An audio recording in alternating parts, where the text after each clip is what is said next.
कैसे हैं आप सब। Welcome back to Fatima friends. आज हम लोग क्वेश्चन करने वाले हैं कि अगर कोई दो कैपेसिटर प्लेट के बीच में कोई अलग अलग मीडियम रखा हुआ है, तो अलग अलग मीडियम वाला मतलब अलग अलग डाइलेक्ट्रिक कांस्टेंट वाला मीडियम है, तो उसका कंबाइन करेंगे जब हम तो कितना कैपेसिटर होगा। जैसे कि यहाँ पर देखिए अपने पास एक कैपेसिटर प्लेट है, ठीक है। इसके बीच में क्या है, तो इसके बीच में दो अलग अलग डाइलेक्ट्रिक मीडियम है, दो अलग अलग डाइलेक्ट्रिक कांस्टेंट वाला मीडियम है। ये आपको सेम इसी तरीके से क्वेश्चन भी पूछ सकता है कि बताओ कितना होगा, या फिर ये आपको निकालने को बोल सकता है या यहाँ पे वैल्यू दे दे। मान लेते हैं इसका थिकनेस T1 है और इसका थिकनेस T2 है, ठीक है। इसका ये K1 वाले का थिकनेस कितना ले लिया T1 और K2 वाले का थिकनेस कितना ले लिया हम लोगों ने T2। अब बोला जा रहा है कि इसका कैपेसिटेंस बताइए इस कॉम्बिनेशन का। ये जो दो मीडियम है K1 और K2, ये क्या किया है, ये इस कैपेसिटर प्लेट के बीच में पूरा का पूरा कर दिया, तो इसका कैपेसिटेंस कैसे निकलेगा।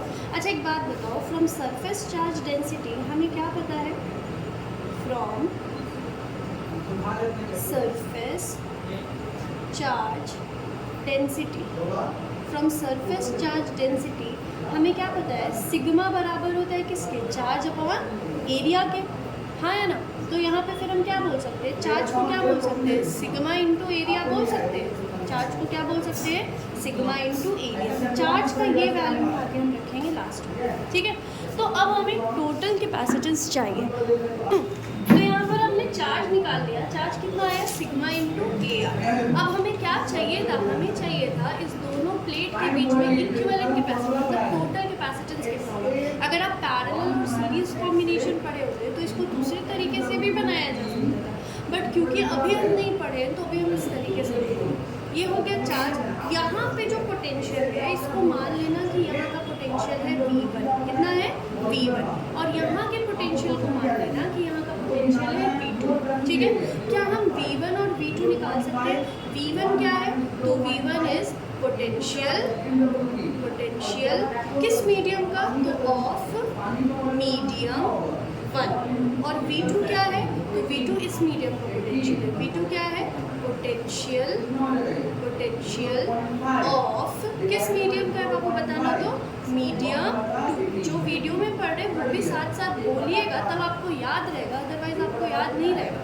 V1 किसका हो गया पोटेंशियल, मीडियम 1 का, और V2 किसका हो गया पोटेंशियल, मीडियम 2 का, ठीक है। एक बात बताओ, V1 V2 निकालो तो V1 कितना होगा, एक फॉर्मूला था क्या अपना पोटेंशियल और इलेक्ट्रिक फील्ड का, फॉर्मूला था क्या, पोटेंशियल बराबर था E इंटू आर के। पोटेंशियल किसके बराबर था, E इंटू आर, मतलब इलेक्ट्रिक फील्ड इंटू डिस्टेंस। कहाँ से आया था, देखो पोटेंशियल का फॉर्मूला क्या होता है, KQ बाई आर। अगर यहाँ पे कोई चार्ज है Q, यहाँ से R डिस्टेंस पे यहाँ पे पोटेंशियल निकाले तो कितना आएगा, KQ बाई आर, और यहाँ पे इलेक्ट्रिक फील्ड इसी पॉइंट पर कितना आएगा, KQ बाई आर स्क्वायर।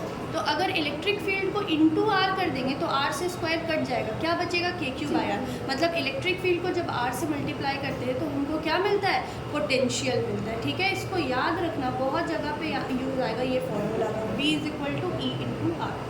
तो यहाँ पे अगर हम V1 बोले तो V1 क्या हो जाएगा अपना, E1 इंटू आर, है कि नहीं, ठीक है। सिंगल शीट की वजह से इलेक्ट्रिक फील्ड कितना आया था, अगर एक सिंगल शीट है इसके कारण से sigma by 2 epsilon not, very nice. यहाँ पर इलेक्ट्रिक फील्ड कितना आया था अपना, सिग्मा बाई 2 एप्सिलॉन नॉट। लेकिन ये जो कैपेसिटर प्लेट है इसमें एक प्लेट है, एक शीट है या दो शीट है, दो शीट है, एक पे पॉजिटिव चार्ज होगा तो दूसरे पे निगेटिव चार्ज होगा।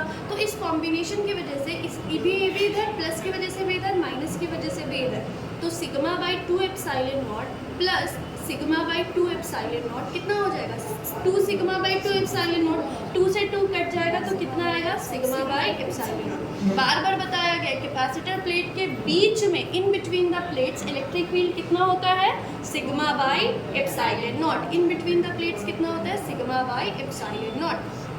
तो यहाँ से E1 की जगह हम क्या लिख सकते हैं, सिग्मा बाई, अब ये तो मीडियम है, एप्सिलॉन नॉट किसके लिए आता था, फ्री स्पेस के लिए, लेकिन ये तो मीडियम है तो इसकी जगह हम क्या लिखेंगे, एप्सिलॉन m। और ये फर्स्ट मीडियम है, तो इसकी जगह हम लिखेंगे एप्सिलॉन m1।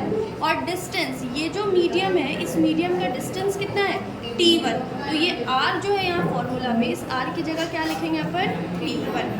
ठीक है, एक फॉर्मूला था क्या k का, k किसके बराबर था, परमिटिविटी ऑफ मीडियम बटा परमिटिविटी ऑफ फ्री स्पेस के। तो यहाँ से हम परमिटिविटी ऑफ मीडियम को क्या बोल सकते हैं, k इंटू एप्सिलॉन नॉट बोल सकते हैं। अगर यहाँ पे 1 होगा तो k1, 2 होगा तो k2। तो यहाँ से फाइनली v1 का फॉर्मूला क्या मिल गया, सिग्मा बाई ई m1 की जगह क्या लिखेंगे, k1 into epsilon not into t1। v1 का ये आ गया। इसी तरीके से अगर v2 लिखना चाहते हैं हम लोग तो क्या लिखते हैं, e2 इंटू आर। e2 की जगह क्या लिखेंगे, sigma by k2 epsilon not. Sigma by epsilon m2 होता और एप्सिलॉन m2 की जगह यहाँ क्या होता, k2 एप्सिलॉन नॉट। और ये k2 मीडियम कितने थिकनेस पे है, t2 वाले थिकनेस पे है, तो मल्टीप्लाई किससे करेंगे इसको, t2 से। अब देखो, जब बात कर रहे हैं हम पोटेंशियल का, तो पोटेंशियल क्या होगा, डायरेक्टली जुड़ेगा, इसमें कोई डायरेक्शन वगैरह का तो खेल होता नहीं है। तो net potential between the plates हमको कितना मिलेगा, v1 प्लस v2। यहाँ से देखो तो v1 की जगह हम लोग क्या लिख सकते हैं, sigma by k, sigma into t1 by k1 epsilon not लिखेंगे, sigma into t1 by k1 epsilon not, plus v2 की जगह क्या लिखेंगे, sigma into t2 by k2 into epsilon not. ठीक है, तो ये आ गया नेट पोटेंशियल। पेज टर्न कर रहे हैं हम, ठीक है। जिसको नोट करना है, स्क्रीनशॉट लेना है, स्क्रीनशॉट लेना है।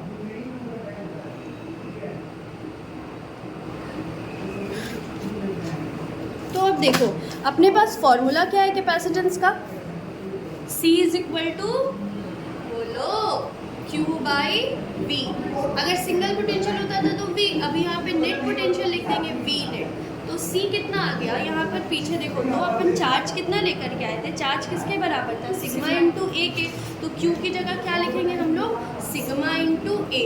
और नेट पोटेंशियल देखो तो V पीछे लाए, नेट पोटेंशियल कितना है, sigma T1 by K1 epsilon not plus sigma T2 by K2 epsilon. तो यहाँ क्या लिखेंगे, sigma into T1 by K1 epsilon not plus sigma into T2 by K2 epsilon बोलेंगे।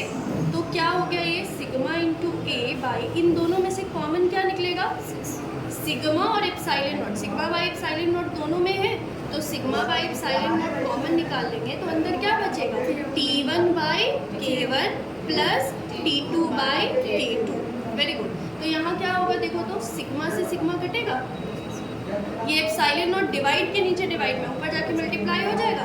तो कैपेसिटेंस हमको कितना मिल गया, epsilon not a by T1 by K1 plus T2 by K2।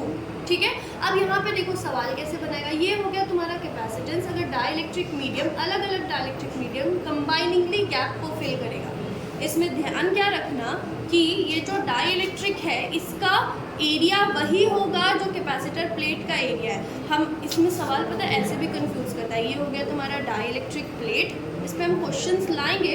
अगर तुम्हें क्वेश्चंस चाहिए तो कमेंट में बताना, मैं इस क्वेश्चन डिस्कस कर दीजिए। ये हो गया अलग, ये हो गया अलग और ये हो गया अलग, इस तरीके का सवाल आता है। यहाँ का K1, यहाँ का K2 और यहाँ का K3। अब बताओ इसका कैपेसिटेंस कितना होगा, तो इस तरीके का सवाल। तो यहाँ पर देखो क्या होगा, K3 का तो प्लेट एरिया वही होगा जो कैपेसिटर का होगा, लेकिन यहाँ देखो K1 का क्या हो जाएगा, आधा हो जाएगा ना इससे, और K2 का भी प्लेट एरिया इससे आधा हो जाएगा। तो अगर आपको क्वेश्चन करना है तो आपको मेहनत करना पड़ेगा, कमेंट में आपको बोलना पड़ेगा कि मिस क्वेश्चन डिस्कस करवा दीजिए, नहीं तो फिर ये हो गया अपना फॉर्मूला जो हम याद रखेंगे। फॉर्मूला याद रखेंगे, दिक्कत हो सकती है। क्यों दिक्कत हो सकती है, ये फॉर्मूला तब था जब डाइलेक्ट्रिक का एरिया और अपने कैपेसिटर प्लेट का एरिया, दोनों का एरिया सेम था। अगर अलग अलग एरिया दे देंगे तो ये आंसर आएगा क्या, नहीं आएगा। तो हम तरीका याद रखेंगे, तरीका याद रखेंगे, अपने से आगे का बनेगा। अगर आपको क्वेश्चन चाहिए तो मुझे बताइए कि हाँ आपको ज़रूरत है क्वेश्चन की, तो ज़रूर करेंगे, हम क्वेश्चन बनाएंगे। तब तक अगर वीडियो पसंद आया तो do like, share, comment and subscribe. और डिस्क्रिप्शन में आपको इंस्टाग्राम का लिंक मिल जाएगा। कोई भी क्यूरी हो उसके लिए आप मुझे इंस्टाग्राम पे मैसेज करना। चलो बाय।